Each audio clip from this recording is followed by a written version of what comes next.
ਖਾਲਸਾ ਜੀ ਚੈਨਲ ਨੂੰ ਸਬਸਕ੍ਰਾਈਬ ਕਰਨ ਤੋਂ ਬਾਅਦ 'ਚ ਆਲ ਨੋਟੀਫਿਕੇਸ਼ਨ ਨੂੰ ਜ਼ਰੂਰ ਔਨ ਕਰੋ ਤਾਂ ਕਿ ਸਾਡੀ ਕਥਾ ਕੀਰਤਨ ਦੀ ਹਰ ਵੀਡੀਓ ਤੁਹਾਡੇ ਤੱਕ ਪਹੁੰਚਦੀ ਰਹੇ ਅਤੇ ਵੀਡੀਓ ਨੂੰ ਲਾਈਕ ਕਰਨਾ ਨਾ ਭੁੱਲਣਾ ਜੀ। ਵਾਹਿਗੁਰੂ ਜੀ ਕਾ ਖਾਲਸਾ ਵਾਹਿਗੁਰੂ ਜੀ ਕੀ ਫਤਿਹ।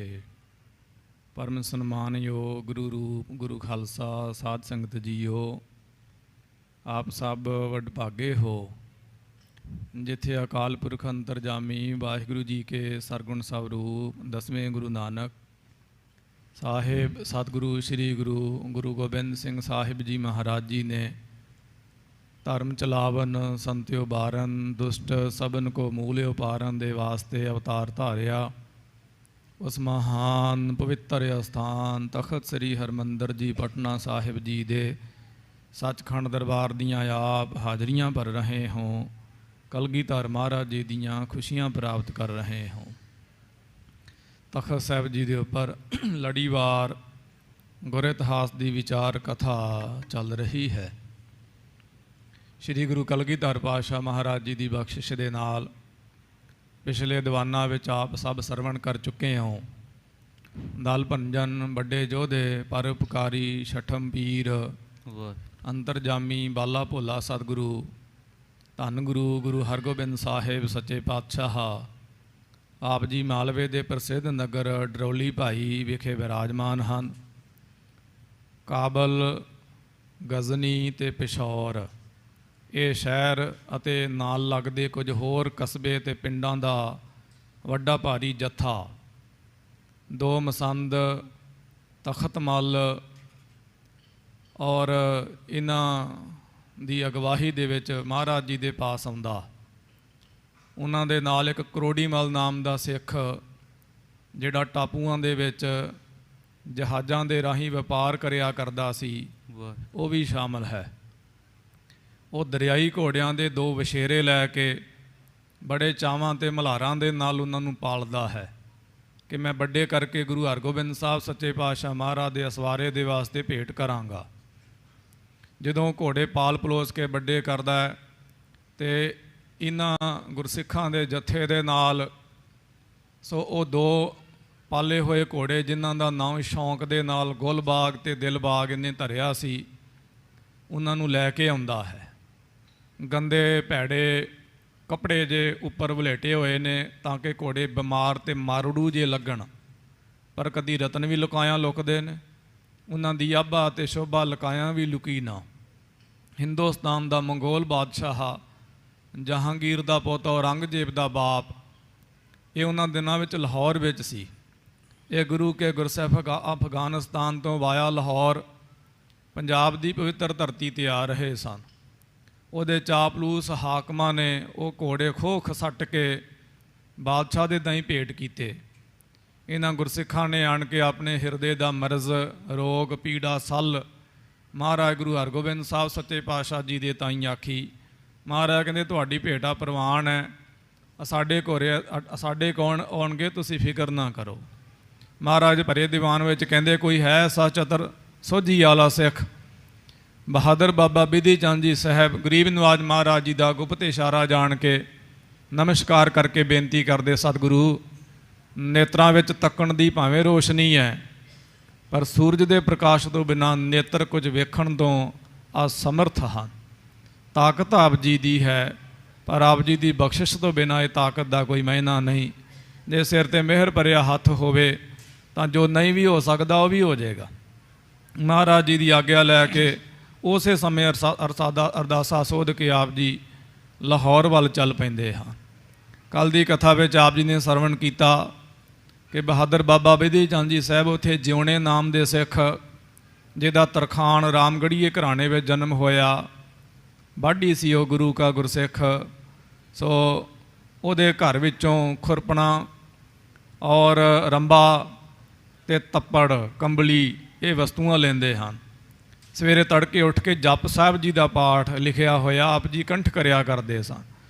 ਜਪਜੀ ਸਾਹਿਬ ਜੀ ਦਾ ਪਾਠ ਕਰਕੇ ਅਤੇ ਤਰੇਲਿਆ ਹੋਇਆ ਘਾਹ ਜਿਹਦੇ ਉੱਪਰ ਤਰੇਲ ਦੀਆਂ ਬੂੰਦਾਂ ਇੱਦਾਂ ਲੱਗਦਾ ਬੂੰਦਾਂ ਨਾ ਹੋ ਕੇ ਕੋਈ ਮੋਤੀ ਹੋਣ, ਵਧੀਆ ਵਧੀਆ ਘਾਹ ਕੂਲਾ ਜਿਹਨੂੰ ਵੇਖ ਕੇ ਜਾਨਵਰਾਂ ਦੇ ਮੂੰਹ ਵਿੱਚੋਂ ਵੀ ਪਾਣੀ ਵਹਿੰਦਾ ਹੈ, ਉਹ ਪੰਡ ਭਰ ਕੇ ਬਾਜ਼ਾਰ ਦੇ ਵਿੱਚ ਜਿੱਥੇ ਘਾਹ ਵਿਕਿਆ ਕਰਦਾ ਸੀ, ਪਹਿਲਾਂ ਕਾਹੀ ਲੋਕ 2-4 ਆਨਿਆਂ ਦੀ ਪੰਡ ਵੇਚ ਕੇ ਆਪਣਾ ਢਿੱਡ ਭਰਿਆ ਕਰਦੇ ਸਨ। ਜਿਵੇਂ ਅੱਜ ਕੱਲ੍ਹ ਵੀ ਘਾਹ ਜਾਂ ਚਰੀ ਬਾਜਰਾ ਇਤਿਆਦਿਕ ਅਸੀਂ ਉਗਾ ਕੇ ਅਤੇ ਵੇਚਦੇ ਹਾਂ ਬਾਜ਼ਾਰਾਂ ਮੰਡੀਆਂ ਦੇ ਵਿੱਚ। ਇਹ ਪੁਰਾਣੀ ਰਵਾਇਤ ਸੀ। ਰਾਜਿਆਂ ਮਹਾਰਾਜਿਆਂ ਦੇ ਲੋਕ ਇਹ ਕੂਲਾ ਵਧੀਆ ਘਾਹ ਖਰੀਦਿਆ ਕਰਦੇ ਸਨ, ਜਿਨ੍ਹਾਂ ਦੇ ਕੋਲ ਦਮੜੇ ਹੁੰਦੇ ਸਨ ਪਰ ਆਲਸੀ ਹੁੰਦੇ ਸਨ, ਜਿਨ੍ਹਾਂ ਨੇ ਸ਼ੌਂਕ ਦੇ ਵਾਸਤੇ ਘੋੜੇ ਆਦਿਕ ਰੱਖੇ ਹੋਏ ਸਨ। ਵਧੀਆ ਘਾਹ ਜਦੋਂ ਵੱਢ ਕੇ ਲਗਾਏ, 1 ਰੁਪਈਆ ਇਹਨਾਂ ਨੇ ਮੁੱਲ ਲਾਇਆ, ਪਰ ਕਿੰਨੇ ਲੈਣਾ ਸੀ। ਅਖੀਰ ਇਹ ਹਿੰਦੁਸਤਾਨ ਦੇ ਬਾਦਸ਼ਾਹ ਸ਼ਾਹਜਹਾਨ ਦੇ ਕਿਲੇ, ਸ਼ਾਹੀ ਕਿਲੇ ਦੇ ਪਾਸ ਪਹੁੰਚਦੇ ਨੇ। ਉਹਦੇ ਕਿਲੇ ਦਾ ਦਰੋਗਾ, ਸੋ ਜਿਹਨੂੰ ਅੱਜ ਦੀ ਭਾਸ਼ਾ ਵਿੱਚ ਸ਼ਾਇਦ ਅਸੀਂ ਸੁਪਰੀਡੈਂਟ ਕਹਿੰਦੇ ਹਾਂ, ਜੋ ਸਾਰੇ ਕਿਲੇ ਦਾ ਇੰਤਜ਼ਾਮ ਸਰੰਜਾਮ ਕਰਦਾ ਸੀ, ਸੌਂਦੇ ਖਾਨ ਉਹਦਾ ਨਾਮ ਕੱਲ੍ਹ ਦੀ ਕਥਾ ਵਿੱਚ ਆਇਆ ਸੀ। ਉਹ ਜਦੋਂ ਘਾਹ ਦੇਖਦਾ ਹੈ ਤਾਂ ਬੜਾ ਉਤਾਵਲਾ ਹੋ ਜਾਂਦਾ ਹੈ, ਪੁੱਛਦਾ ਵੇਚਣਾ? ਉਸ ਵੇਲੇ ਕਿਹਾ ਕਿ ਹਾਂ। ਫਿਰ ਕਿਹਾ ਜੇ ਬਾਦਸ਼ਾਹ ਨੇ ਲੈਣਾ ਤੇ ਫਿਰ ਵੇਚਣ ਦੀ ਕੋਈ ਤਮੰਨਾ ਨਹੀਂ। ਧੰਨ ਸੱਚਾ ਪਾਤਸ਼ਾਹ ਅਤੇ ਧੰਨ ਸੱਚੇ ਪਾਤਸ਼ਾਹ ਦੇ ਘੋੜੇ, ਅਤੇ ਮੈਂ ਵੀ ਧੰਨ ਹੋ ਜਾਵਾਂਗਾ ਜੇ ਮੇਰੇ ਹੱਥਾਂ ਦੀ ਸੇਵਾ ਥਾਂ ਪਵੇ। ਤੇ ਇਸ ਪ੍ਰਕਾਰ ਇਹ ਘਾਹ ਦੀ ਪੰਡ ਦਰੋਗੇ ਦੇ ਨਾਲ ਲੈ ਕੇ ਕਿਲੇ ਦੇ ਅੰਦਰ ਪ੍ਰਵੇਸ਼ ਕੀਤੇ। ਗੁਰੂ ਹਰਗੋਬਿੰਦ ਸਾਹਿਬ ਸੱਚੇ ਪਾਤਸ਼ਾਹ ਮਹਾਰਾਜ ਜੀ ਦਾ ਮਨ ਹੀ ਮਨ ਸ਼ੁਕਰਾਨਾ ਕੀਤਾ। ਕਬੀਰ ਜਾਂ ਕੋ ਖੋਜਤੇ ਪਾਇਓ ਸੋਈ ਠੌਰ, ਕਿ ਜਿਹੜੀ ਥਾਂ ਖੋਜਦਾ ਸੀ, ਲੱਭਦਾ ਫਿਰਦਾ ਸੀ ਕਿਤੇ ਕਿਲੇ ਦੇ ਅੰਦਰ ਮੈਨੂੰ ਵੜਨ ਦਾ ਮੌਕਾ ਮਿਲੇ, ਉਹ ਥਾਂ ਮੈਨੂੰ ਮਿਲ ਗਈ। ਬੜਾ ਮਹਾਰਾਜ ਜੀ ਦਾ ਸ਼ੁਕਰ ਕੀਤਾ, ਗੁਰੂ ਹਰਗੋਬਿੰਦ ਸਾਹਿਬ ਸੱਚੇ ਪਾਤਸ਼ਾਹ ਜੀ ਦਾ। ਐਸੀ ਸੇਵਾ ਕੀਤੀ ਘੋੜਿਆਂ ਦੀ, ਸੱਚੇ ਪਾਤਸ਼ਾਹ ਦੇ ਘੋੜੇ ਕਹਿ ਕੇ। ਸੋ ਘੋੜਿਆਂ ਦੇ ਚਰਨ ਛੋਏ, ਗੋਡੇ ਛੋਏ ਹਨ, ਨਤਮਸਤਕ ਹੋਏ। ਹੈ ਤੇ ਘੋੜੇ ਸੱਚੇ ਪਾਤਸ਼ਾਹ ਦੇ ਨੇ, ਪਰ ਇਹ ਭੁਲੱਕੜ ਜੀਵ ਨੇ। ਉਹ ਸੋਚਦੇ ਸ਼ਾਇਦ ਕਿਤੇ ਹਿੰਦੁਸਤਾਨ ਦੇ ਕੱਚੇ ਬਾਦਸ਼ਾਹ ਨੂੰ ਇਹ ਸੱਚਾ ਬਾਦਸ਼ਾਹ ਕਹਿੰਦਾ ਹੈ, ਭੋਲਾ ਭਾਲਾ ਗਵਾਰ, ਇਸ ਤਰ੍ਹਾਂ ਦੀ ਉਹਨਾਂ ਦੀ ਭਾਸ਼ਾ ਹੈ। ਤਾਂ ਇਸ ਪ੍ਰਕਾਰ ਆਪ ਜੀ ਹਰ ਰੋਜ਼ ਹੀ ਉਹ ਲਿਆ ਕੇ ਘੋੜਿਆਂ ਨੂੰ ਘਾਹ ਪਾਉਂਦੇ ਨੇ। ਇਹਨੇ ਰੁਪਈਆ ਦਿੱਤਾ। ਕੱਲ੍ਹ ਦੀ ਕਥਾ ਵਿੱਚ ਆਇਆ ਕਿ ਉਹ ਜਿਹੜਾ ਰੁਪਈਆ ਆਪ ਜੀ ਨੇ ਲਿਆ, ਉਹਦੀ ਰੋਟੀ ਪਾਣੀ ਅੰਨ ਅਨਾਜ ਕੋਈ ਨਾ ਲਿਆ, ਉਹ ਉਲਟਾ ਲਿਆ ਕੇ ਗਰੀਬ ਗੁਰਬਿਆਂ ਨੂੰ ਵੰਡਿਆ। ਤਵਾਰੀ ਗੁਰੂ ਖਾਲਸਾ ਵਿੱਚ ਗਿਆਨੀ ਗਿਆਨ ਸਿੰਘ ਜੀ ਨੇ ਲਿਖਿਆ ਕਿ ਉਹਦੀਆਂ ਕੁਝ ਰਿਉੜੀਆਂ ਲਿਆਂਦੀਆਂ, ਅਤੇ ਰਿਉੜੀਆਂ ਲਿਆ ਕੇ ਪਹਿਰੇਦਾਰਾਂ ਨੂੰ, ਹੋਰ ਨੌਕਰਾਂ ਚਾਕਰਾਂ ਨੂੰ ਦਿੱਤੀਆਂ ਕਿ ਖਾਓ ਗੁੜ। ਗੁੜ ਖਾਣ ਦੇ ਨਾਲ ਕਹਿੰਦੇ ਮਿਠਾਸ ਵੱਧਦੀ ਆ। ਮਿੱਠਾ ਖਵਾਉਣ ਦੇ ਨਾਲ ਤਾਂਹੀਓ ਲੋਕਾਂ ਦੀ ਰਵਾਇਤ ਬਣੀ ਹੈ, ਜੇ ਕੋਈ ਕਿਸੇ ਦੇ ਘਰੇ ਰੋਟੀ ਖਾਣ ਜਾਵੇ ਤਾਂ ਲੋਕ ਮਿੱਠਾ ਜ਼ਰੂਰ ਖਵਾਉਂਦੇ ਨੇ। ਪਿਆਰ ਦਾ ਇਹ ਪ੍ਰਤੀਕ ਹੈ ਹਿੰਦੁਸਤਾਨ ਦੀ ਸੱਭਿਅਤਾ ਦੇ ਵਿੱਚ। ਉਹ ਗੁੜ ਵਾਲੀਆਂ ਰਿਉੜੀਆਂ ਇਹਨਾਂ ਨੂੰ ਖਵਾਈਆਂ ਕਿ ਆ ਖਾਓ ਚੰਦਰਿਓ, ਤੁਹਾਡੇ ਅੰਦਰੋਂ ਵੀ ਘੁੜੱਤਣ ਦੂਰ ਹੋਵੇ, ਕਿਤੇ ਤੁਹਾਡੇ ਅੰਦਰ ਵੀ ਪ੍ਰਮਾਤਮਾ ਦੀ ਭਾਵ ਭਗਤੀ ਦੀ ਮਿਠਾਸ ਆਵੇ। ਇਸ ਪ੍ਰਕਾਰ ਇਹਨਾਂ ਨੇ ਦਿਲ ਮੋਹ ਲਏ। ਜਦੋਂ ਦਿਲ ਮੋਹ ਲਏ, ਦਿਲ ਵੇਲੇ ਉੱਥੇ ਜਾਣਾ, ਰਾਤ ਨੂੰ ਚੋਰੀ ਜਾ ਕੇ ਭਾਈ ਜਿਉਣੇ ਦੇ ਘਰੋਂ ਪ੍ਰਸ਼ਾਦਾ ਛਕਣਾ ਅਤੇ ਸਵੇਰ ਜੋਗਾ ਕੱਚੇ ਮਾਰ ਕੇ ਲੈ ਆਉਣਾ। ਇਹ ਤੁਰਕੜਿਆਂ ਦੇ ਘਰ ਦੀ ਰੋਟੀ ਨਹੀਂ ਸਨ ਖਾਇਆ ਕਰਦੇ, ਪਾਪੀਆਂ ਦੇ, ਜੋ ਸ਼ਰਾਬੀ ਅਤੇ ਕਬਾਬੀ ਅਤੇ ਬੇਮਰਜ਼ਾਦੀਏ ਸਨ। ਤੋ ਇਸ ਪ੍ਰਕਾਰ ਇਹ ਜਿਹੜਾ ਦਰੋਗਾ ਸੀਗਾ ਸੌਂਦੇ ਖਾਨ, ਉਹ ਵੀ ਬਹਾਦਰ ਬਾਬਾ ਬਿਧੀ ਚੰਦ ਜੀ ਸਾਹਿਬ ਜੀ ਦੇ ਉੱਪਰ ਪ੍ਰਸੰਨ ਹੋ ਗਿਆ। ਤੋ ਪ੍ਰਸੰਨ ਹੋ ਕੇ ਜਦੋਂ ਬੜੀ ਜ਼ਿਆਦਾ ਸਰੋਤਾ ਕਰਨ ਲੱਗਾ, ਵਡਿਆਈ ਕਰਨ ਲੱਗਾ, ਅਤੇ ਇਹ ਆਫਰ ਕਰਦਾ ਹੈ ਕਿ ਜੇ ਤੁਹਾਨੂੰ ਚੰਗਾ ਲੱਗੇ ਤਾਂ ਤੁਹਾਨੂੰ ਆਪਣਾ ਨੌਕਰ ਨਾ ਰੱਖ ਲਈਏ, ਤੁਸੀਂ ਪੱਕੇ ਹੀ ਸੇਵਾਦਾਰ ਬਣ ਜਾਓ, ਘੋੜਿਆਂ ਦੇ ਘਾਹੀ ਬਣ ਜਾਓ। ਇੱਥੇ ਤੱਕ ਕਥਾ ਕੱਲ੍ਹ ਦੇ ਦੀਵਾਨਾਂ ਵਿੱਚ ਵਿਸ਼ਰਾਮ 'ਤੇ ਆਈ ਸੀ। ਜਿਵੇਂ ਸਤਿਗੁਰਾਂ ਦੀ ਕਥਾ ਲੜੀਵਾਰ ਰੂਪ ਦੇ ਵਿੱਚ ਆ ਰਹੀ, ਆਓ ਜਿਤਨੇ ਵੀ ਮਾਈ ਭਾਈ ਬਿਰਧ ਬਾਲਕ ਗਰੀਬ ਨਿਵਾਜ ਮਹਾਰਾਜ ਜੀ ਕੀ ਪਵਿੱਤਰ ਗੋਦ ਮੇਂ ਸੁਭਾਇਮਾਨ ਹੋकर ਔਰ ਦੇਸ਼ਾਂ ਵਿਦੇਸ਼ਾਂ ਪ੍ਰਦੇਸ਼ਾਂ ਦੇ ਵਿੱਚ ਦੂਰ ਦਰਸ਼ਨ ਦੂਰ ਸਰਵਣ ਦੇ ਜ਼ਰੀਏ ਮਹਾਰਾਜ ਦੀ ਪਵਿੱਤਰ ਕਥਾ ਦੇ ਨਾਲ ਜੁੜ ਰਹੇ ਹੋ। ਭਾਈ ਸ਼੍ਰੀ ਗੁਰੂ ਕਲਗੀਧਰ ਪਾਤਸ਼ਾਹ ਮਹਾਰਾਜ ਜੀ ਦੇ ਪਵਿੱਤਰ ਚਰਨਾਂ ਦਾ ਧਿਆਨ ਧਰੋ, ਰਸਨਾ ਪਵਿੱਤਰ ਕਰੋ, ਕਥਾ ਦੇ ਨਾਲ ਜੁੜੋ, ਪਿਆਰ ਦੇ ਨਾਲ ਗੱਜ ਕੇ ਆਖੋ ਜੀ ਸਤਿਨਾਮ ਸ੍ਰੀ ਵਾਹਿਗੁਰੂ ਜੀ। ਪਿਆਰ ਨਾਲ ਫਿਰ ਆਖੋ ਜੀ ਸਤਿਨਾਮ ਸ੍ਰੀ ਵਾਹਿਗੁਰੂ ਜੀ। ਪਿਕ ਉਤਮ ਕੋ ਲੇਤ ਦਰੋਗਾ। ਤੋ ਇਸ ਵੇਲੇ ਜਦੋਂ ਵਧੀਆ ਘਾਹ ਦੇਖਿਆ ਦਰੋਗੇ ਨੇ, ਤੇ ਉਹਦਾ ਮਨ ਵੀ ਪ੍ਰਭਾਵਿਤ ਹੋਇਆ। ਕਰਹਿ ਸਰਾਹਨ ਸਗਰੇ ਲੋਗਾ। ਤੇ ਸਾਰੇ ਲੋਕ ਦਰੋਗੇ ਤੋਂ ਲੈ ਕੇ ਹੋਰ ਪਹਿਰੇਦਾਰ ਅਹੁਦੇਦਾਰ ਵੀ ਸਲਾਹੁਤਾ ਕਰਦੇ ਹਨ। ਜਬ ਹੈ ਦਿਵਸ ਖਟ ਸਪਤ ਬਿਤਾਏ। ਜਦੋਂ ਜਿਹਦੇ ਇਸ ਤਰ੍ਹਾਂ ਭਾਈ ਸਾਹਿਬ ਜੀ ਨੇ 6-7 ਦਿਨ ਹੋਰ ਬਤੀਤ ਕੀਤੇ ਹਨ ਬੜੀ ਹਲੀਮੀ ਦੇ ਨਾਲ। ਹੈ ਬੋਲਹਿ ਪਿਖ ਘਾਸ ਲੀ ਜਾਏ। ਤੇ ਇਸ ਪ੍ਰਕਾਰ ਖਾਣ ਦੇ ਵਾਸਤੇ ਸੋ ਹੈ ਬੋਲੇ ਭੇਖ ਘਾਸ ਲੈ ਜਾਏ। ਉਹ ਜਦੋਂ ਘਾਹ ਲਿਜਾਉਂਦੇ ਨੇ ਨਾ ਭਾਈ ਸਾਹਿਬ, ਤੇ ਘੋੜੇ ਦੂਰੋਂ ਹੀ ਵੇਖ ਕੇ ਹਿਣਕਣ ਲੱਗ ਜਾਂਦੇ ਨੇ, ਖੁਰ ਮਾਰਦੇ ਨੇ ਧਰਤੀ ਦੇ ਨਾਲ ਤੇ ਸਿਰ ਝੁਕਾਉਂਦੇ ਨੇ। ਉਹਨਾਂ ਨੂੰ ਵੀ ਸੋਝੀ ਹੋ ਗਈ ਹੈ। ਉਹ ਇਹਨਾਂ ਨੂੰ ਪ੍ਰਣਾਮ ਕਰਦੇ ਨੇ। ਭਾਈ ਸਾਹਿਬ ਉਹਨਾਂ ਦਾ ਗੁਰੂ ਕੇ ਸੱਚੇ ਪਾਤਸ਼ਾਹ ਦੇ ਘੋੜੇ ਜਾਣ ਕੇ ਅਦਬ ਕਰਦੇ ਹਨ। ਦੇਤ ਦਿਲਾਸੋ ਨਿਤ ਕਰ ਫੇਰ ਹੈ। ਤੇ ਬਹਾਦਰ ਬਾਬਾ ਵਿਧੀ ਚੰਦ ਜੀ ਸਾਹਿਬ ਘੋੜਿਆਂ ਨੂੰ ਦਿਲਾਸਾ ਦਿੰਦੇ ਨੇ, ਹੱਥ ਫੇਰਦੇ ਹਨ ਕਿ ਫਿਕਰ ਨਾ ਕਰੋ, ਤੁਹਾਨੂੰ ਤੁਹਾਡੇ ਟਿਕਾਣੇ ਤੇ ਲੈ ਕੇ ਜਾਵਾਂਗਾ, ਭਾਵੇਂ ਜਾਨ ਵੀ ਕਿਉਂ ਨਾ ਲੱਗ ਜਾਵੇ, ਸ਼ਹੀਦੀ ਵੀ ਕਿਉਂ ਨਾ ਹੋ ਜਾਵੇ। ਸੌਂਦੇ ਖਾਂ ਹਰਕਤ ਹਿਤ ਹੇਰ ਹੈ। ਤੇ ਸੌਂਦੇ ਖਾਂ ਬੇਵਕੂਫ ਅਗਿਆਨੀ ਨਾ ਸਮਝ ਜ਼ਾਹਿਲ ਇੱਕ ਨੰਬਰ ਦਾ, ਜਿਹਨੂੰ ਸਮਝੀ ਕੋਈ ਨਹੀਂ, ਹੰਕਾਰੇ ਆਫਰੇ ਹੋਏ। ਸੋ ਵੇਸ਼ਵਾ ਗਾਮੀ, ਸ਼ਰਾਬੀ, ਕਬਾਬੀ, ਹੁੱਕੇ ਪੀਣੇ, ਜਿਨ੍ਹਾਂ ਨੂੰ ਰੱਬ ਭੁੱਲ ਗਿਆ, ਅੱਲਾ ਭੁੱਲਿਆ ਹੋਇਆ, ਜਿਨ੍ਹਾਂ ਨਾਸਤਕਾਂ ਨੂੰ, ਕਾਫਰਾਂ ਨੂੰ, ਪਹਿਰਾਵੇ ਜਿਨ੍ਹਾਂ ਦੇ ਮੋਮਨਾਂ ਵਾਲੇ ਹਨ। ਤਾਂ ਉਹਨੂੰ ਸਮਝ ਨਹੀਂ ਆਉਂਦੀ ਅੰਦਰਲੀ ਗੱਲ ਦੀ, ਉਲਟਾ ਵੇਖ ਕੇ ਪ੍ਰਭਾਵਿਤ ਹੁੰਦਾ ਹੈ। ਬੂਝਤ ਨਾਮ ਬਤਾਵਹੁ ਮੋਹੀ। ਤੇ ਪੁੱਛਿਆ ਭਾਈ ਤੇਰਾ ਨਾਮ ਕਿਆ ਹੈ, ਸਾਨੂੰ ਵੀ ਦੱਸ। ਰਹਿ ਕੇ ਨਹੀਂ ਜੇ ਰਾਖਹਿ ਤੋਹੀ। ਤੇ ਆਫਰ ਕੀਤੀ ਕਿ ਜੇ ਤੈਨੂੰ ਅਸੀਂ ਰੱਖ ਲਈਏ ਘੋੜਿਆਂ ਦੀ ਖਾਸ ਸੇਵਾ ਦੇ ਵਾਸਤੇ ਸੇਵਾਦਾਰ, ਤੇ ਰਵੇਂਗਾ ਕਿ ਨਹੀਂ ਭਾਈ ਦੱਸ। ਵਿਧੀ ਚੰਦ ਤਬ ਸੁਨਤ ਬਖਾਨਾ। ਸੁਣ ਕਰਕੇ ਬਹਾਦਰ ਬਾਬਾ ਵਿਧੀ ਚੰਦ ਜੀ ਸਾਹਿਬ ਸੁਣ ਕੇ ਫਰਮਾਉਣ ਲੱਗੇ ਹਨ ਮੁਖ ਤੋਂ, ਨਾਮ ਕਸੇਰਾ ਕਹਿ ਸੁਜਾਨਾ। ਔਰ ਕਿਹਾ ਕਿ ਸੁਜਾਨ ਜੀ ਮੇਰਾ ਨਾਮ ਕਸੇਰਾ ਹੈ। ਕਸੇਰਾ ਇੱਕ ਇੱਥੇ ਗੋਤ ਵੀ ਹੈ ਬਿਹਾਰ ਦੇ ਵਿੱਚ। ਤੇ ਕਸੇਰਾ, ਕਖੇਰਾ, ਕੱਖ ਏਰਾ, ਕੱਖ ਲਿਆਉਣ ਵਾਲਾ। ਇੱਧਰ ਆ ਜਿਹੜੀ ਰਾਜਪੁਰੇ ਸਾਈਡ ਦੀ ਬੋਲੀ ਹੈ, ਆਮ ਮਾਝੇ ਵਿੱਚ ਆਪਾਂ ਘਾਹ ਕਹਿੰਦੇ ਆ, ਹਿੰਦੀ ਵਿੱਚ ਘਾਸ ਕਹਿੰਦੇ ਨੇ, ਉੱਧਰ ਕੱਖ ਕਹਿੰਦੇ ਨੇ। ਅਨੰਦਪੁਰ ਸਾਹਿਬ ਵਾਲੀ ਸਾਈਡ, ਇੱਧਰ ਬਨੂੜ ਵਾਲੀ ਸਾਈਡ 'ਤੇ ਘਾਹ ਫੂਸ ਨੂੰ ਕੱਖ ਕਹਿੰਦੇ ਹਨ। ਵੈਸੇ ਕੱਖ ਸੱਪ ਦੇ ਜ਼ਹਿਰ ਨੂੰ ਵੀ ਕਹਿੰਦੇ ਨੇ ਮਾਝੇ ਵਿੱਚ, ਕਿ ਫਲਾਣੇ ਦੇ ਕੱਖ ਲੱਗ ਗਿਆ ਜੀ ਅਖੇ। ਉਹ ਸੱਪ ਜਿਹੜਾ ਨਾ, ਜਿੱਥੇ ਆਪਣੀ ਜ਼ਹਿਰ ਸੁੱਟਦਾ ਮੁੱਖ ਦੇ ਰਾਹੀਂ, ਤੇ ਉਹਦੇ ਵਿੱਚ ਵੀ ਜ਼ਹਿਰ ਹੁੰਦੀ ਹੈ। ਕਈ ਵਾਰੀ ਉਹ ਸਰੀਰ ਨੂੰ ਨੁਕਸਾਨ ਵੀ ਕਰਦੀ, ਉਹਨੂੰ ਵੀ ਕਹਿੰਦੇ ਨੇ ਕੱਖ ਲੱਗ ਗਿਆ। ਉਹ ਕਸੇਰਾ ਸ਼ਬਦ ਕਖੇਰਾ ਤੋਂ ਬਣਿਆ ਹੋਇਆ, ਕੱਖ ਲਿਆਉਣ ਵਾਲਾ, ਘਾਹ ਲਿਆਉਣ ਵਾਲਾ, ਜਿਹਨੂੰ ਆਪਾਂ ਘਾਹੀ ਕਹਿੰਦੇ ਆ। ਇਹਨਾਂ ਨੇ ਕਿਹਾ ਕਿ ਮੇਰਾ ਨਾਮ ਕਖੇਰਾ ਨਹੀਂ ਕਿਹਾ, ਕਸੇਰਾ ਕਿਹਾ ਹੈ। ਕਸੇਰਾ ਨਾਮ ਦੇ ਅਨੇਕਾਂ ਹੀ ਵਿਅਕਤੀ ਜਾਂ ਤਖੱਲਸ ਇਹ ਹੁੰਦੇ ਨੇ। ਇਹ ਲੁਪਤੀ ਸ਼ਬਦ ਆਪ ਜੀ ਨੇ ਵਰਤਿਆ। ਕਿਹਾ ਦਰੋਗਾ ਸਾਹਿਬ ਜੇ ਨਾਮ ਪੁੱਛਦੇ ਹੋ ਤੇ ਮੇਰਾ ਨਾਮ ਕਸੇਰਾ, ਮੈਂ ਗੁਰੂ ਕਾ ਘਾਹੀ ਹਾਂ। ਗੁਰੂ ਕਾ ਘਾਹੀ ਹੋਣਾ ਕੋਈ ਛੋਟੀ ਜੀ ਗੱਲ ਥੋੜਾ ਨਾ। ਭਾਈ ਧੰਨਾ ਜੀ ਸਾਹਿਬ, ਭਾਈ ਧੰਨਾ ਸਿੰਘ ਸਾਹਿਬ ਜੀ ਗੁਰੂ ਕੇ 52 ਕਵੀਆਂ ਚੋਂ ਸਿਰਮੌਰ ਕਵੀ। ਸਾਧ ਸੰਗਤ ਜੀ ਗੁਰਦਸਵੇਂ ਪਾਤਸ਼ਾਹ ਮਹਾਨ ਨੇ ਇੰਨਾ ਭਾਰੀ ਉਹਨਾਂ ਨੂੰ ਨਿਵਾਜਿਆ, ਇੰਨਾ ਭਾਰੀ ਨਿਵਾਜਿਆ। ਵੱਡੇ ਵੱਡੇ ਹੰਕਾਰੀਆਂ ਦੇ ਉਹਨਾਂ ਨੇ ਹੰਕਾਰ ਤੋੜੇ। ਜਦੋਂ ਤੁਸੀਂ ਮਾਝੇ ਤੋਂ ਮਾਲ ਵਿੱਚ ਪ੍ਰਵੇਸ਼ ਕਰਦੇ ਆ, ਹਰੀ ਕੇ ਪੱਤਨ ਦੇ ਰਸਤੇ ਵਿੱਚ ਬਾਬਾ ਧੰਨਾ ਸਿੰਘ ਸਾਹਿਬ ਜੀ, ਕਾਹੀ ਜੀ ਸਾਹਿਬ ਜੀ ਦਾ ਸਥਾਨ ਆਉਂਦਾ ਹੈ। ਜਿਨ੍ਹਾਂ ਨੂੰ ਵਿਦਿਆ ਚਾਹੀਦੀ ਹੈ ਨਾ, ਵਿਦਿਆ ਚਾਹੀਦੀ ਹੈ, ਨਮਸਕਾਰਾਂ ਕਰਕੇ ਲੰਘਿਆ ਕਰੋ ਬਾਬਾ ਧੰਨਾ ਸਿੰਘ ਸਾਹਿਬ ਜੀ, ਕਾਹੀ ਜੀ ਦੇ ਦਰਬਾਰ ਦੇ ਵਿੱਚ। ਤੇ ਨਹੀਂ ਤੇ ਦੂਰੋਂ ਜ਼ਰੂਰ ਸੀਸ ਝੁਕਾ ਕੇ ਲੰਘਿਆ ਕਰੋ। ਉਹਨਾਂ ਦਾ ਦਰਬਾਰ ਪਵਿੱਤਰ ਰਸਤੇ ਵਿੱਚ ਰੋਡ 'ਤੇ ਸ਼ੁਭਾਇਮਾਨ ਹੈ। ਬਾਬਾ ਧੰਨਾ ਸਿੰਘ ਸਾਹਿਬ ਜੀ, ਕਾਹੀ ਜੀ ਸਾਹਿਬ ਜੀ ਦਾ ਗੁਰੂ ਕੇ ਕਾਹੀ ਹੋਣਾ ਵੀ ਸਾਧ ਸੰਗਤ ਜੀ ਬਹੁਤ ਬਹੁਤ ਬਹੁਤ ਵੱਡੀ ਗੱਲ ਹੈ, ਬਹੁਤ ਵੱਡੀ ਗੱਲ ਹੈ। ਬਹਾਦਰ ਬਾਬਾ ਵਿਧੀ ਚੰਦ ਜੀ ਸਾਹਿਬ ਕਹਿਣ ਲੱਗੇ ਦਰੋਗਾ ਸਾਹਿਬ ਜੇ ਨਾਮ ਪੁੱਛਦੇ ਹੋ ਤੇ ਮੇਰਾ ਨਾਮ ਕਸੇਰਾ ਹੈ।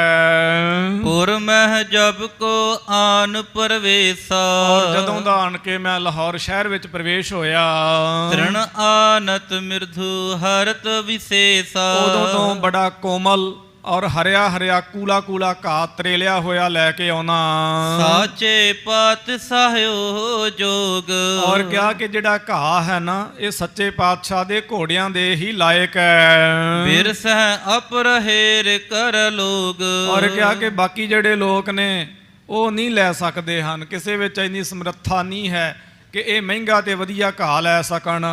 ਸੁਨਹਿ ਮੂਲ ਤਬ ਕੋਏ ਨਾ ਲੇਤ। ਔਰ ਕਿਹਾ ਕਿ ਜਦੋਂ ਕਿਉਂਕਿ 2-4 ਆਨਿਆਂ ਦੀ ਇੱਕ ਪੰਡ ਉਹਨਾਂ ਜ਼ਮਾਨਿਆਂ 'ਚ ਵੇਚਦੀ ਸੀ ਤੇ ਆਪ ਜੀ 16 ਆਨਿਆਂ ਦੀ ਪੰਡ ਮਤਲਬ 1 ਰੁਪਏ ਦੀ ਪੰਡ ਵੇਚਿਆ ਕਰਦੇ ਸਨ।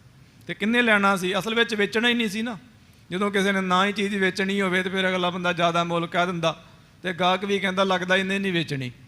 ਵੇਚਣਾ ਹੀ ਨਹੀਂ ਸੀ, ਜਿਹਦੇ ਵਾਸਤੇ ਉਹ ਘਾਹ ਸੋ ਇਸੇ ਪ੍ਰਕਾਰ ਪਟਿਆ ਸੀਗਾ, ਖੋਦਿਆ ਸੀ, ਉਹਨਾਂ ਦੇ ਵਾਸਤੇ ਫਿਰ ਉਹ ਦੇਣਾ ਸੀ ਨਾ। ਇਸ ਪ੍ਰਕਾਰ ਨੂੰ ਘਾਈ ਤੋਂ ਚੇਤੇ ਆ ਰਿਹਾ, ਗੁਰੂ ਘਰ ਦੇ ਵਿੱਚ ਨਾ ਘਾਹੀ ਵੀ ਬੜੇ ਬੜੇ ਸੋਝੀ ਵਾਲੇ ਹੋਏ। ਜਿਵੇਂ ਗੁਰੂ ਹਰਗੋਬਿੰਦ ਸਾਹਿਬ ਜੀ ਮਹਾਰਾਜ ਦੀ ਕਥਾ 'ਚ ਆਉਂਦਾ, ਜਦੋਂ ਆਪ ਜੀ ਆਗਰੇ ਸਨ ਉਦੋਂ ਇੱਕ ਘਾਹੀ ਸਿੱਖ ਨੇ, ਗਰੀਬੜੇ ਨੇ, ਉਹ ਮਹਾਰਾਜ ਜੀ ਦੇ ਘੋੜਿਆਂ ਦੇ ਵਾਸਤੇ ਪੰਡ ਵੱਢ ਕੇ ਭੇਟ ਕੀਤੀ, ਨਾਲ ਇੱਕ ਆਨਾ ਧਰਿਆ ਸੀ। ਵਿਚਾਰਾ ਭੋਲਾ ਗੁਰੂ ਕਾ ਸਿੱਖ ਸੋ ਪਰਮਾਰਥ ਦੀ ਸੋਝੀ ਵਾਲਾ ਤੇ ਵਿਵਹਾਰਕ ਸੋਝੀ ਤੋਂ ਸੋ ਸਵਾਈ ਸੋਝੀ ਰੱਖਣ ਵਾਲਾ, ਉਹ ਸ਼ਾਹਜਹਾਨ ਦੇ ਜਹਾਂਗੀਰ ਦੇ ਦਰਬਾਰ ਵਿੱਚ ਪਹੁੰਚ ਗਿਆ ਸੀ। ਸ਼ਾਹਜਹਾਨ ਨਹੀਂ, ਜਹਾਂਗੀਰ ਉਹਦਾ ਬਾਪ। ਉਹਦੇ ਦਰਬਾਰ ਵਿੱਚ ਜਾ ਪਹੁੰਚਿਆ ਤੇ ਭੁਲੇਖੇ ਨਾਲ ਜਾ ਕੇ ਨਮਸਕਾਰ ਕਰ ਦਿੱਤੀ, ਕਿਉਂਕਿ ਸਤਿਗੁਰਾਂ ਦਾ ਵੀ ਸ਼ਾਹੀ ਠਾਠ ਬਾਠ ਸੀ। ਤੋ ਲੋਕ ਪਰਲੋਕ ਦੇ ਸੁੱਖ ਮੰਗੇ। ਇਹ ਹੈਰਾਨ ਹੋਇਆ ਜਹਾਂਗੀਰ ਕਿ ਮੈਂ ਲੋਕ ਪਰਲੋਕ ਦੇ ਸੁੱਖ ਨਹੀਂ ਦੇ ਸਕਦਾ, ਦੁਨੀਆ ਹੈ ਮੇਰੇ ਪਾਸ, ਦੀਨ ਨਹੀਂ ਹੈ। ਤੇ ਗੁਰੂ ਕਾ ਸਿੱਖ ਪੰਡ ਵੀ ਚੁੱਕ ਕੇ ਲੈ ਗਿਆ ਸੀ ਤੇ ਆਨਾ ਵੀ।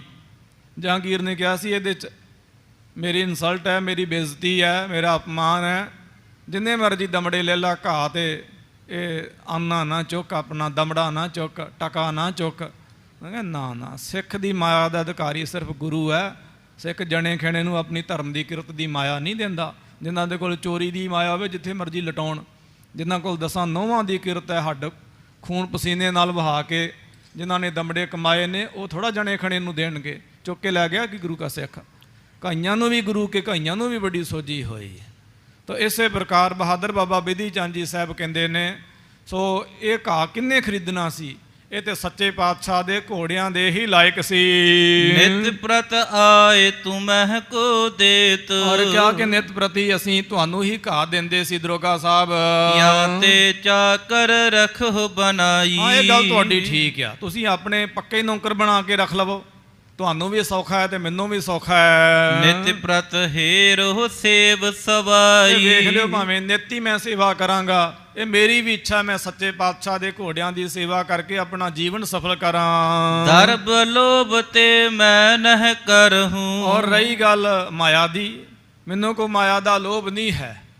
ਅੱਲਾ ਮੌਲਾ ਤਾਲਾ ਦੀ ਬੜੀ ਅਨਾਇਤ ਹੈ। ਅਪਰ ਨ ਲਾਲਚ ਮਨ ਮਹਿ ਧਰਹੂੰ। ਤੇ ਹੋਰ ਮੇਰੇ ਮਨ ਵਿੱਚ ਕੋਈ ਲਾਲਚ ਵੀ ਨਹੀਂ ਹੈ। ਲਖ ਸਾਚੇ ਪਾਤ ਸਹੋ ਤੁਰੰਗ। ਬਸ ਇੱਕੋ ਹੀ ਲਾਲਚ ਹੈ ਮਨ ਵਿੱਚ, ਇੱਕੋ ਹੀ ਲਾਲਸਾ ਹੈ, ਉਹ ਇਹ ਕਿ ਸੱਚੇ ਪਾਤਸ਼ਾਹ ਦੇ ਘੋੜੇ ਜਾਣ ਕੇ ਸੇਵਾ ਕਰੋ ਪ੍ਰੇਮ ਕੇ ਸੰਗ। ਨਿਤ ਸੇਵਾ ਕਰਾਂ, ਮੇਰੇ ਮਨ ਵਿੱਚ ਸੇਵਾ ਦੀ ਭਾਵਨਾ ਹੋਰ ਮੈਨੂੰ ਕੁਛ ਨਹੀਂ ਚਾਹੀਦਾ ਦਰੋਗਾ ਸਾਹਿਬ।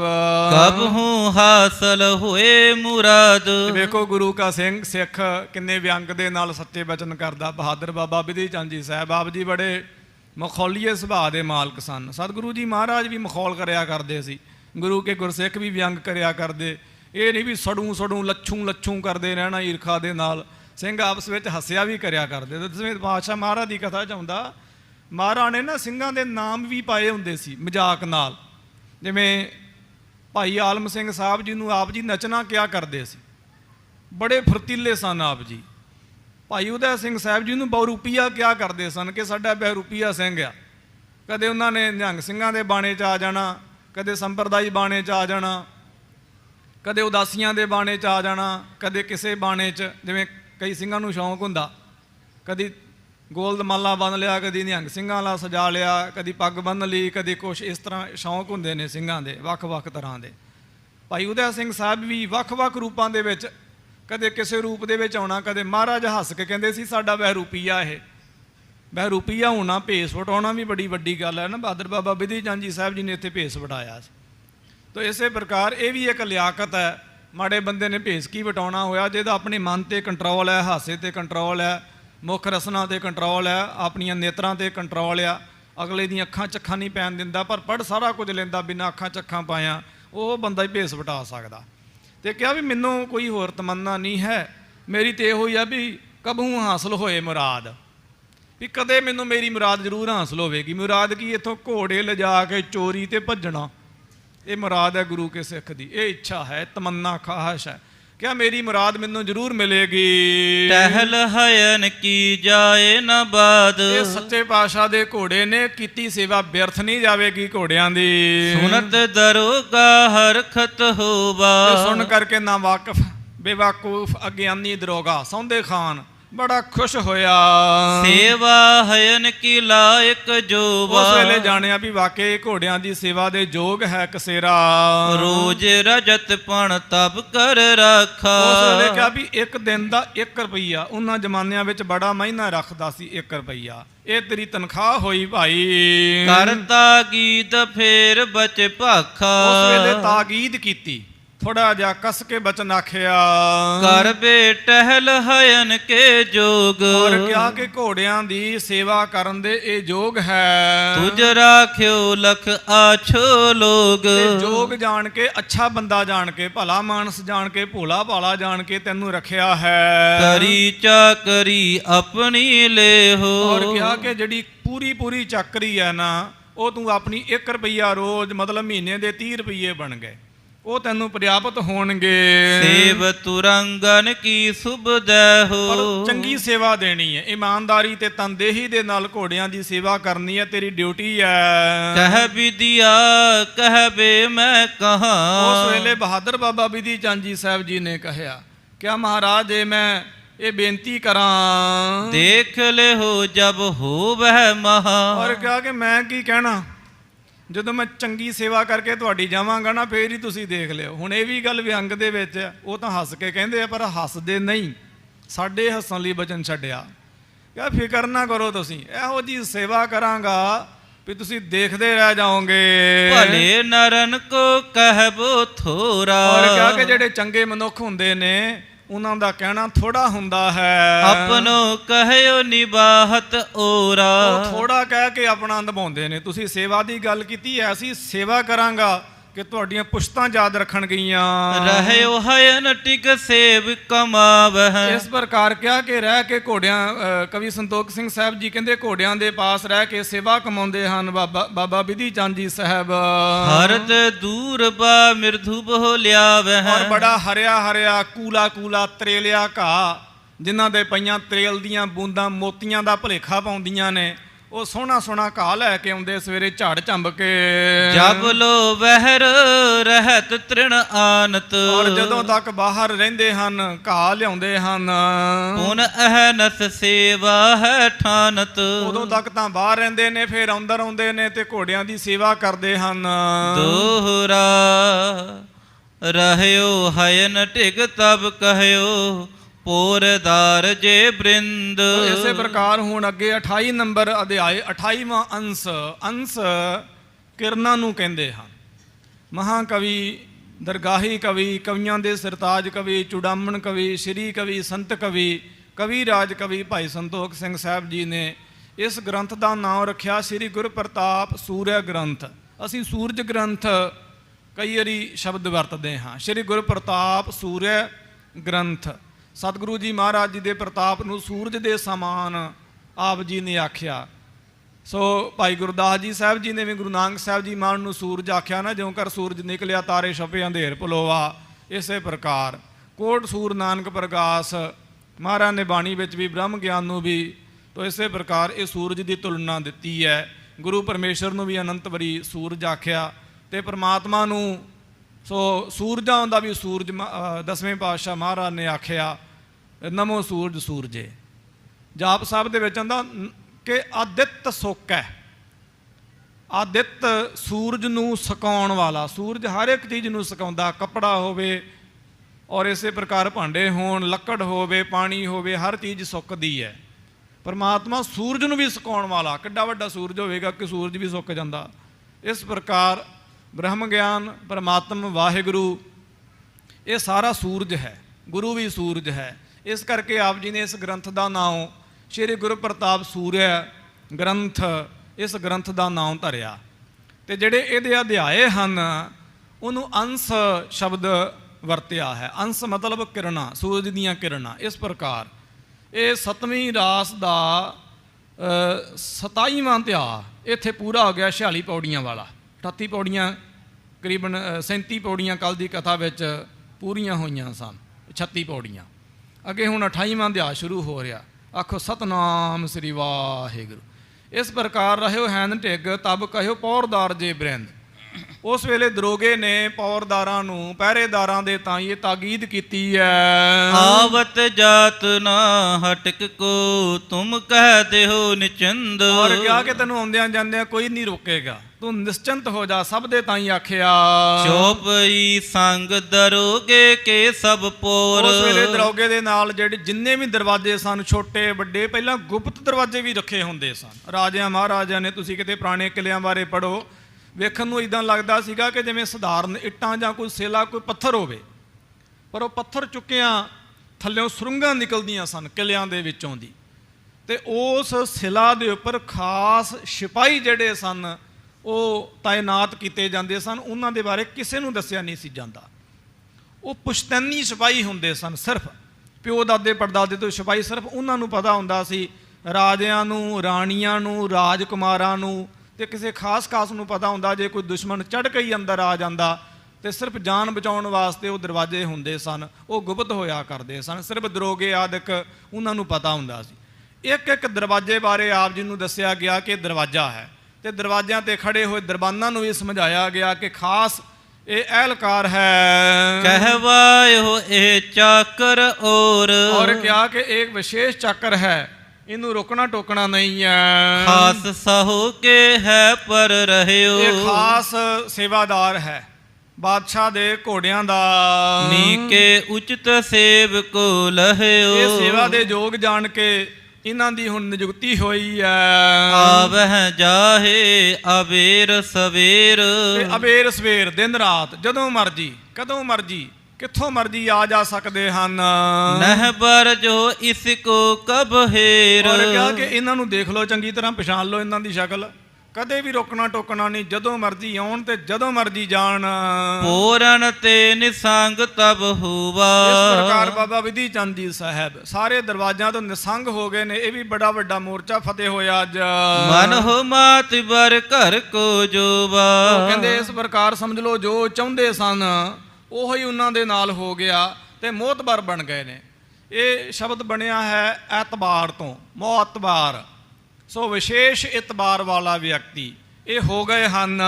ਲਾਗਿਓ ਨਿਸ ਦਿਨ ਸੇਵਾ ਮਾਹੇ। ਇਸ ਪ੍ਰਕਾਰ ਦਿਨ ਰਾਤ ਘੋੜਿਆਂ ਦੀ ਸੇਵਾ ਵਿੱਚ ਲੱਗੇ ਹਨ।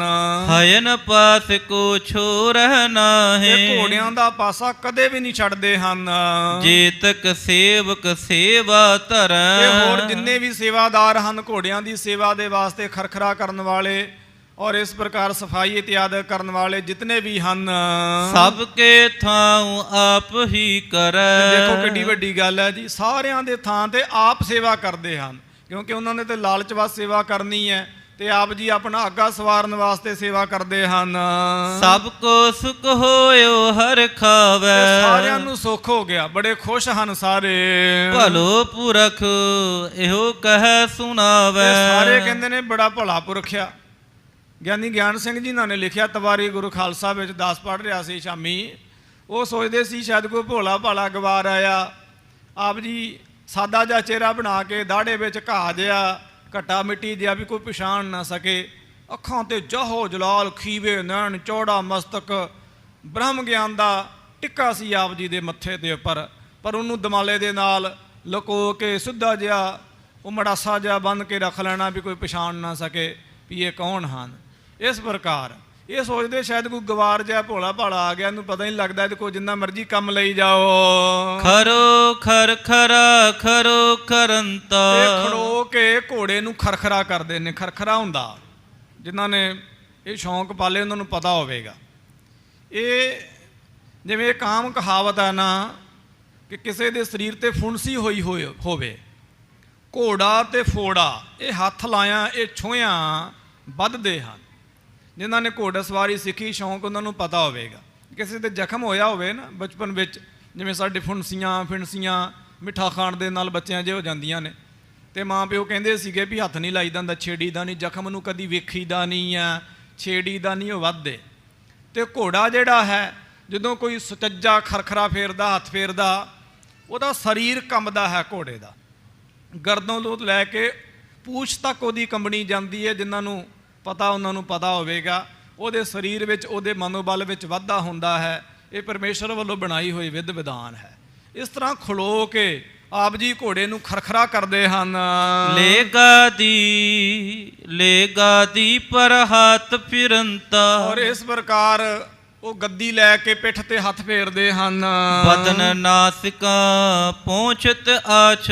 ਔਰ ਬਦਨ, ਮੁੱਖ ਤੇ ਨਾਸਕਾ, ਨੱਕ ਚੰਗੇ ਤਰੀਕੇ ਨਾਲ ਪੂੰਝਦੇ, ਸੋਹਣਾ ਮਖਮਲੀ ਕੱਪੜਾ ਲੈ ਕੇ ਕਿ ਘੋੜੇ ਦੀ ਸਕਿਨ ਨੂੰ ਵੀ ਕਿਸੇ ਤਰ੍ਹਾਂ ਦੀ ਦਿੱਕਤ ਨਾ ਹੋਵੇ। ਸੁੰਭ ਉਠਾਏ ਅਗਰ ਅਰ ਪਾਛੇ। ਔਰ ਇਸ ਪ੍ਰਕਾਰ ਸੁੰਭ ਉਠਾ ਕੇ ਅੱਗੇ ਪਿੱਛੇ, ਖੱਬੇ ਸੱਜੇ ਹਰ ਪ੍ਰਕਾਰ ਸੇਵਾ ਕਰਦੇ। ਮਸਤਕ ਕਰਨ ਜਾਤ ਦ੍ਰਿਗ ਗਰੀਵਾ। ਔਰ ਮੱਥਾ, ਕੰਨ, ਜੱਤ, ਦ੍ਰਿਗ, ਨੇਤਰ ਤੇ ਗਰੀਵਾ ਧੌਣ ਜੋ ਹੈ, ਜਿਵੇਂ ਘੋੜੇ ਦੀ ਜੱਤ ਵੀ ਹੁੰਦੀ ਹੈ, ਵਾਲ ਹੁੰਦੇ ਹਨ।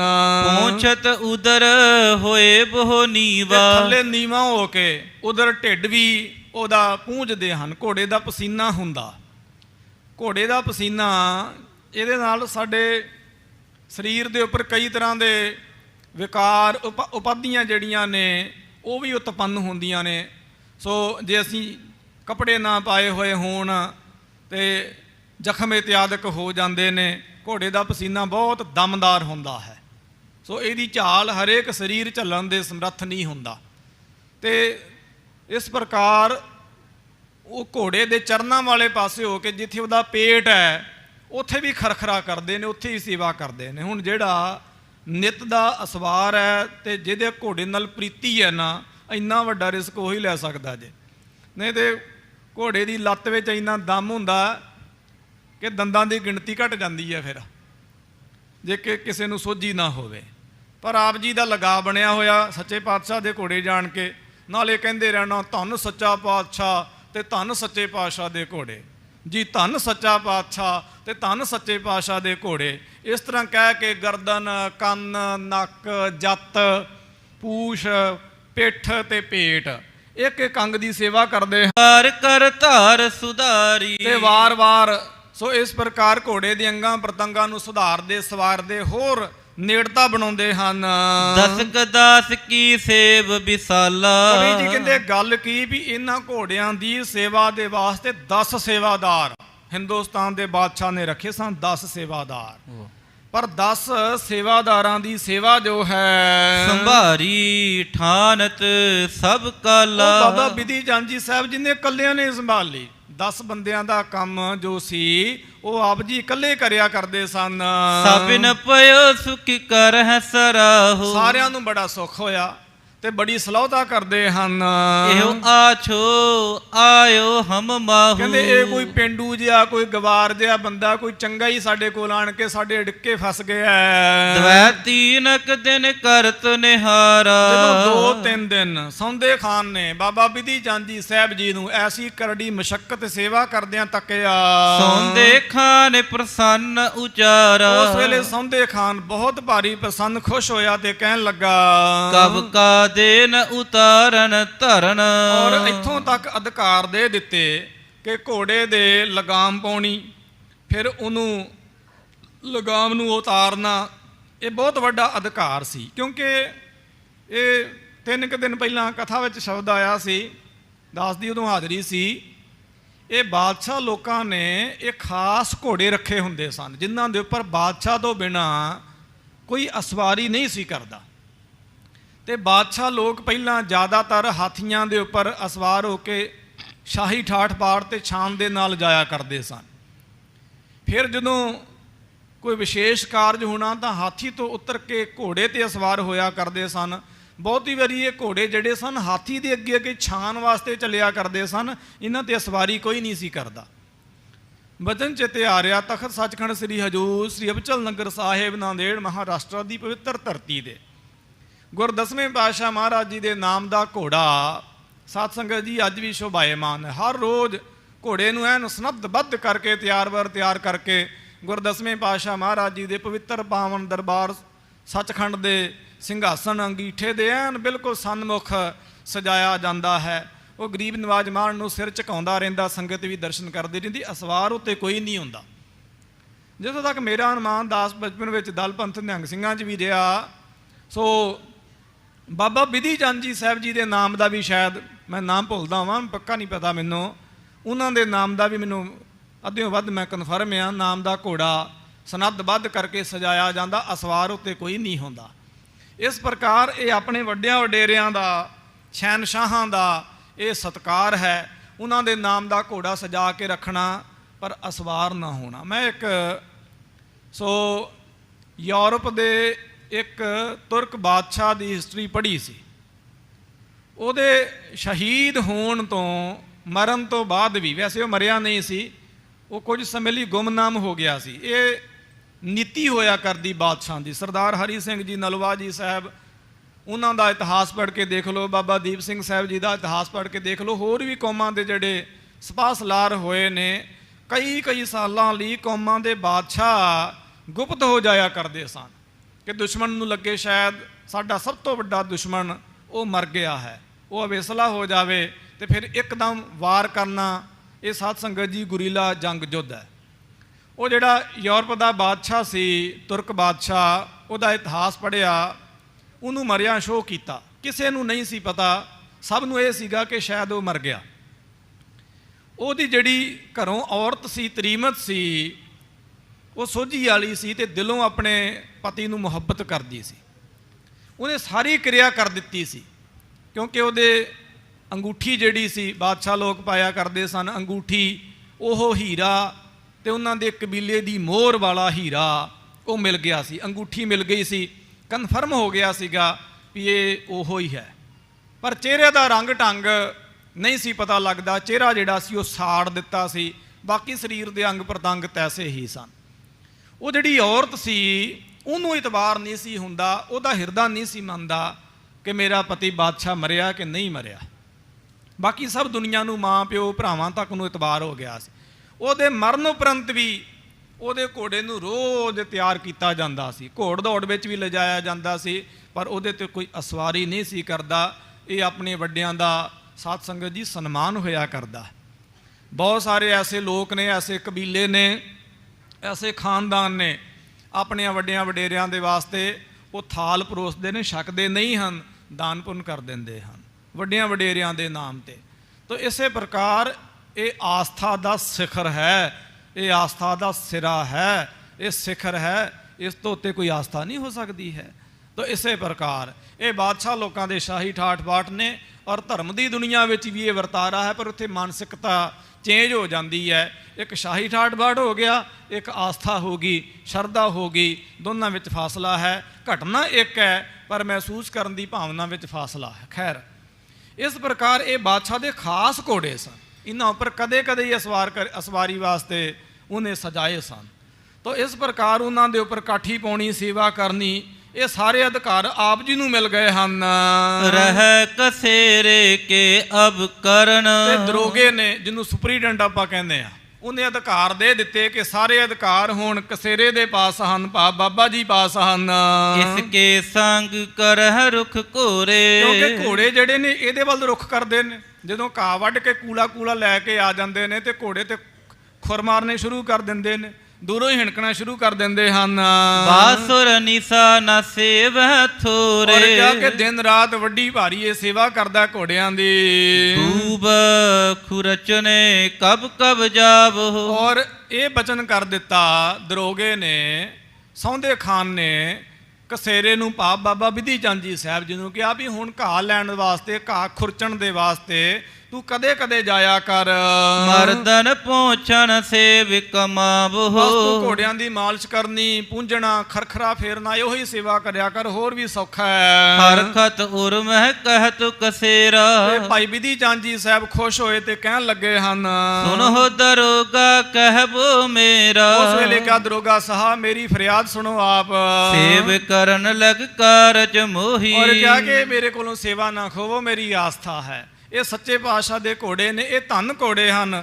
ਭਾਵੇਂ ਤੁਸੀਂ ਇਹਦੇ ਵਾਸਤੇ ਹੋਰ ਸੇਵਾਦਾਰ ਨਿਯੁਕਤ ਕਰੋਗੇ, ਮੇਰਾ ਇੱਕ ਤਰੀਕੇ ਦਾ ਤੁਸੀਂ ਪ੍ਰਮੋਸ਼ਨ ਕਰ ਰਹੇ ਹੋ, ਬਾਵਜੂਦ ਇਹਦੇ ਮੈਂ ਸੇਵਾ ਨਹੀਂ ਛੱਡਾਂਗਾ।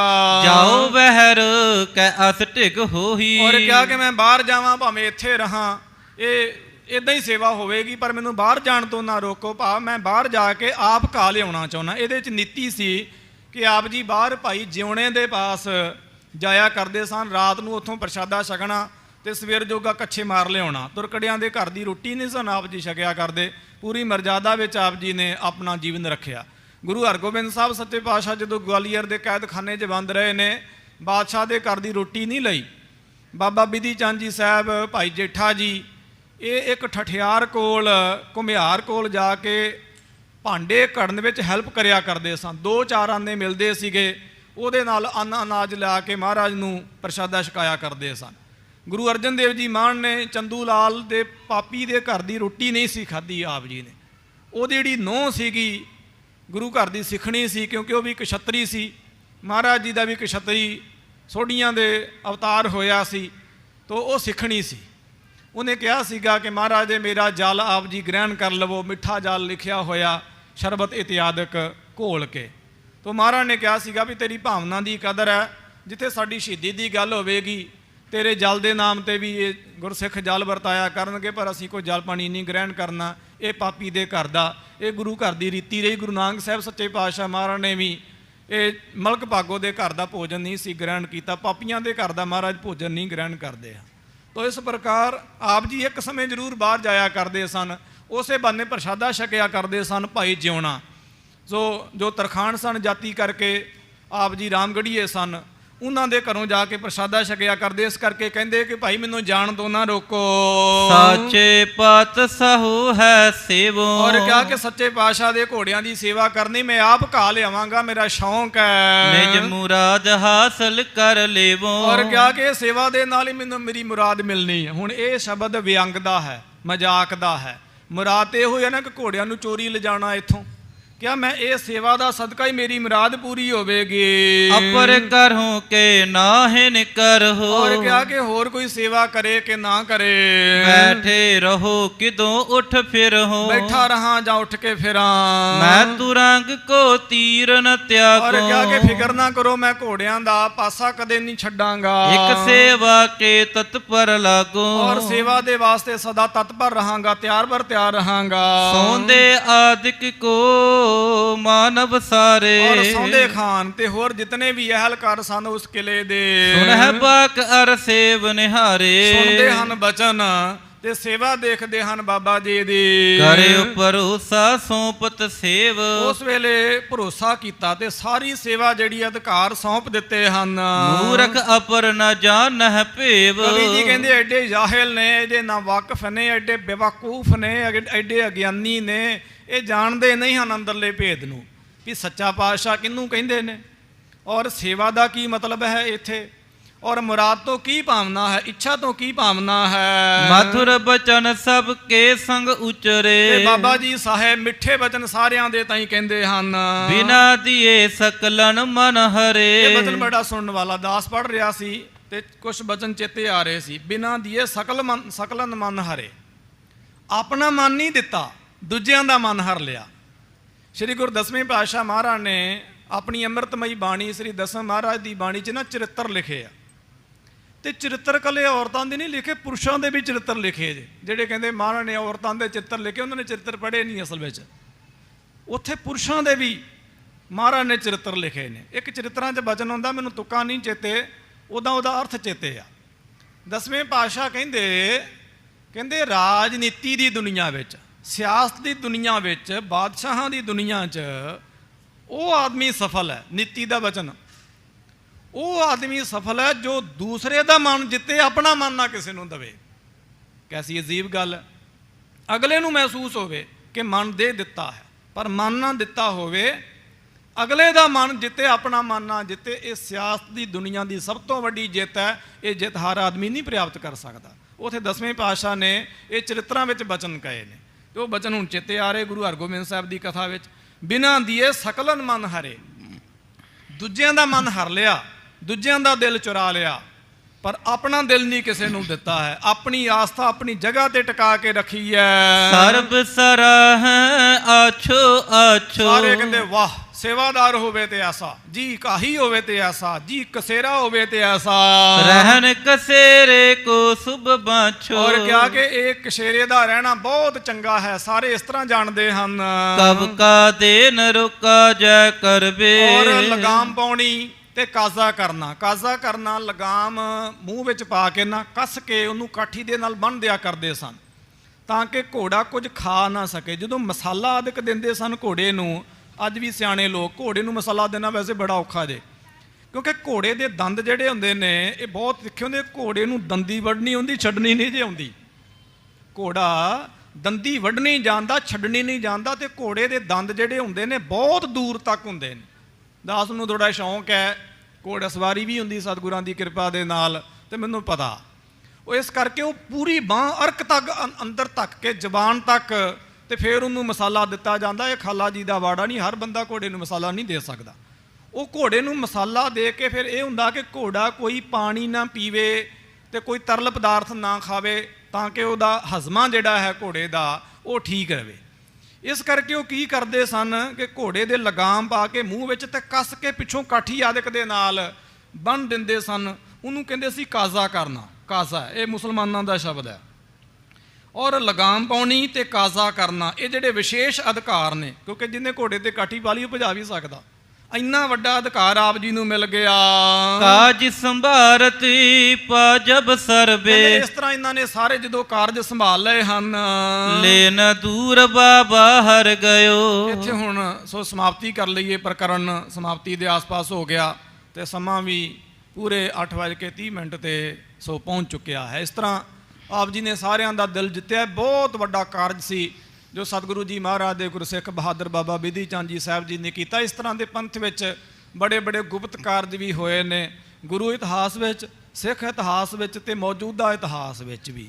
ਸੋ ਜਿਹੜੇ ਕਿਸੇ ਖਾਸ ਸੋਝੀ ਵਾਲੇ, ਚਤਰ, ਚਲਾਕ, ਰਾਜਨੀਤੀ, ਸਿਆਸਤ, ਹਰ ਤਰ੍ਹਾਂ ਦੀ ਸੋਝੀ, ਪਰਮਾਰਥ, ਵਿਵਹਾਰਕ, ਪਸ਼ੂਆਂ, ਜਾਨਵਰਾਂ, ਪੰਛੀਆਂ, ਮਨੁੱਖਾਂ ਦੇ ਬਾਰੇ ਜਾਣਨ ਵਾਲੇ ਗੁਰਸਿੱਖੀ ਕਰਦੇ ਆਏ ਨੇ। ਇੱਥੇ ਹੁਣ ਸਮਾਂ ਪੂਰਾ ਹੋਇਆ। ਬੇਅੰਤ ਗੁਰੂ ਕੀਆਂ ਗੁਰਸਿੱਖ ਸੰਗਤਾਂ ਦੇਸ਼ਾਂ ਵਿਦੇਸ਼ਾਂ ਪ੍ਰਦੇਸ਼ਾਂ ਵਿੱਚੋਂ ਆਈਆਂ ਨੇ। ਸਭ ਨੂੰ ਜਿਉਂ ਆਇਆਂ ਭਾਈ। ਮਹਾਰਾਜ ਦੇ ਦਰਬਾਰਾਂ ਵਿੱਚ ਹਾਜ਼ਰੀਆਂ ਭਰੋ, ਹੱਥੀਂ ਸੇਵਾ ਕਰੋ, ਲੰਗਰ ਵਰਤਾਓ। ਗੁਰੂ ਗਰੀਬ ਨਵਾਜ ਮਹਾਰਾਜ ਦੇ ਦਰਬਾਰ ਵਿੱਚ ਬਹੁਤਾ ਸਮਾਂ ਬੈਠੋ।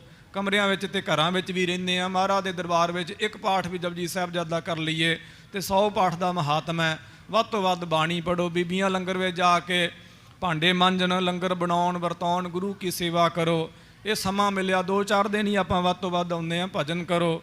ਸੁੱਤੇ ਤਾਂ ਸਾਰੀ ਦੁਨੀਆ ਹੀ ਲੰਘ ਗਈ ਹੈ, ਸਾਰਾ ਸਮਾਂ ਹੀ ਲੰਘ ਗਿਆ। ਮਹਾਰਾਜ ਦੀ ਸੇਵਾ ਕਰੋ, ਮਨ ਕਰਕੇ, ਤਨ ਕਰਕੇ, ਧਨ ਕਰਕੇ ਵੀ। ਸੋ ਰਿਹਾਇਸ਼ਾਂ ਦੇ ਵਾਸਤੇ ਜਿਵੇਂ ਹਰ ਰੋਜ਼ ਇਹ ਸੰਗਤ ਨੂੰ ਸੁਚੇਤ ਕੀਤਾ ਜਾ ਰਿਹਾ, ਫੂਕ ਦਿੱਤੀ ਜਾ ਰਹੀ ਹੈ, ਹੋਕਾ ਦਿੱਤਾ ਜਾ ਰਿਹਾ। ਬੜੇ ਗੁਰਸਿੱਖ ਸੋ ਗਰੀਬ ਨਵਾਜ ਮਹਾਰਾਜ ਦੀ ਸੇਵਾ ਵਿੱਚ ਤਤਪਰ ਹਨ। ਹੋਰ ਵੀ ਆਪਣਾ ਦਸਵੰਧ ਪਾ ਕੇ ਗਰੀਬ ਨਵਾਜ ਮਹਾਰਾਜ ਜੀ ਦੇ ਅਸਥਾਨਾਂ ਦੀ ਸ਼ਾਨ ਵਧਾਈਏ। ਸਮਾਂ ਪੂਰਾ, ਪ੍ਰਕਰਨ ਵੀ ਪੂਰਾ। ਲੇਖਿਆ ਗਣਤ ਨਾ ਛੁੱਟੀਐ, ਕਾਚੀ ਭੀਤ ਨਾ ਸੁਧ। ਜਿਸੇ ਬਜਾਏ ਨਾਨਕਾ ਤੇ ਗੁਰਮੁਖ ਨਿਰਮਲ ਬੁੱਧ। ਸਰਬ ਸਰਾਹ ਆਛੋ ਆਛੋ, रहन कसेरे को शुभ बाछो। कब का देन रुका जय करबे, काज संभारत भा जब सरबे। वाहिगुरु जी का खालसा, वाहिगुरु जी की फतेह। ਖਾਲਸਾ ਜੀ ਚੈਨਲ ਨੂੰ ਸਬਸਕ੍ਰਾਈਬ ਕਰਨ ਤੋਂ ਬਾਅਦ 'ਚ ਆਲ ਨੋਟੀਫਿਕੇਸ਼ਨ ਨੂੰ ਜ਼ਰੂਰ ਔਨ ਕਰੋ ਤਾਂ ਕਿ ਸਾਡੀ ਕਥਾ ਕੀਰਤਨ ਦੀ ਹਰ ਵੀਡੀਓ ਤੁਹਾਡੇ ਤੱਕ ਪਹੁੰਚਦੀ ਰਹੇ ਅਤੇ ਵੀਡੀਓ ਨੂੰ ਲਾਈਕ ਕਰਨਾ ਨਾ ਭੁੱਲਣਾ ਜੀ।